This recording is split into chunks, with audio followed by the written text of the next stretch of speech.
2 साल से बीजेपी की सारी एजेंसीज कई रेड मार चुकी हैं, कई लोगों को गिरफ्तार कर चुकी हैं, लेकिन अभी तक एक भी पैसे का हेरफेर कहीं नहीं मिला। कहीं से एक भी पैसा नहीं मिला। अगर भ्रष्टाचार वाकई हुआ है तो इतने करोड़ों रुपए गए कहां? ऐसे फर्जी केस में आम आदमी पार्टी के कई नेताओं को इन्होंने अभी तक जेल में रखा हुआ है। किसी के भी खिलाफ कोई सबूत नहीं है। खुलेआम गुंडागर्दी चल रही है, किसी को भी पकड़ के जेल में डाल दो। अब बीजेपी मुझे गिरफ्तार करना चाहती है। मेरी सबसे बड़ी संपत्ति, मेरी सबसे बड़ी ताकत मेरी ईमानदारी है। इन्होंने मुझे समन भेजे हैं। मेरे वकीलों ने मुझे बताया कि यह समन गैर कानूनी है। वे भी मानते हैं कि उनका नोटिस गैर कानूनी है। क्या मुझे एक गैर कानूनी समन का पालन करना चाहिए? अगर कानूनी रूप से सही समन आएगा तो मैं पूरा सहयोग करूंगा। बीजेपी का मकसद जांच करना तो है ही नहीं। इनका मकसद तो लोकसभा चुनाव में मुझे प्रचार करने से रोकना है। नमस्कार। शराब घोटाला, पिछले 2 साल से यह शब्द आपने कई बार सुना होगा। 2 साल से बीजेपी की सारी एजेंसीज कई रेड मार चुकी हैं, कई लोगों को गिरफ्तार कर चुकी हैं, लेकिन अभी तक एक भी पैसे का हेरफेर कहीं नहीं मिला। कहीं से एक भी पैसा नहीं मिला। अगर भ्रष्टाचार वाकई हुआ है तो इतने करोड़ों रुपए गए कहां? क्या सारा पैसा हवा में गायब हो गया? सच्चाई यह है कि किसी तरह का कोई भ्रष्टाचार हुआ ही नहीं। अगर होता तो पैसा भी मिलता। ऐसे फर्जी केस में आम आदमी पार्टी के कई नेताओं को इन्होंने अभी तक जेल में रखा हुआ है। किसी के भी खिलाफ कोई सबूत नहीं है, कुछ साबित नहीं हो रहा।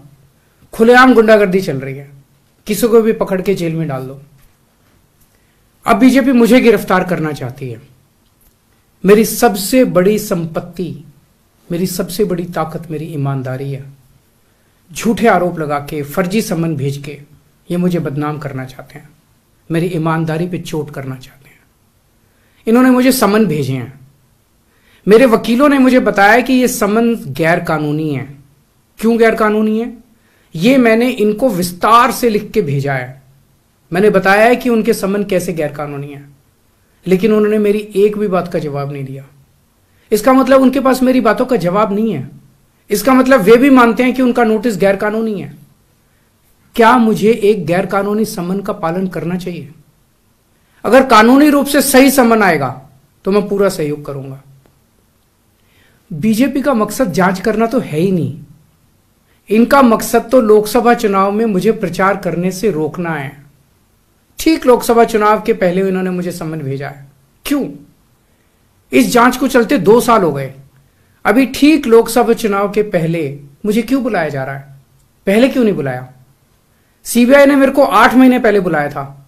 मैं सीबीआई में गया था, उनके सारे जवाब भी दिए थे। लेकिन अब ये लोग ठीक लोकसभा चुनाव के 2 महीने पहले मुझे बुला रहे हैं। तो बीजेपी का मकसद कोई पूछताछ करना थोड़ी है। इनका मकसद है पूछताछ के बहाने केजरीवाल को बुला लो और उसे गिरफ्तार कर लो, ताकि मैं लोकसभा चुनाव में प्रचार ना कर पाऊं। आज बीजेपी भ्रष्टाचारियों को नहीं पकड़ रही, बल्कि खुलेआम ईडी और सीबीआई का इस्तेमाल करके दूसरी पार्टियों के नेताओं को तोड़ के बीजेपी में शामिल करवाने का काम किया जा रहा है।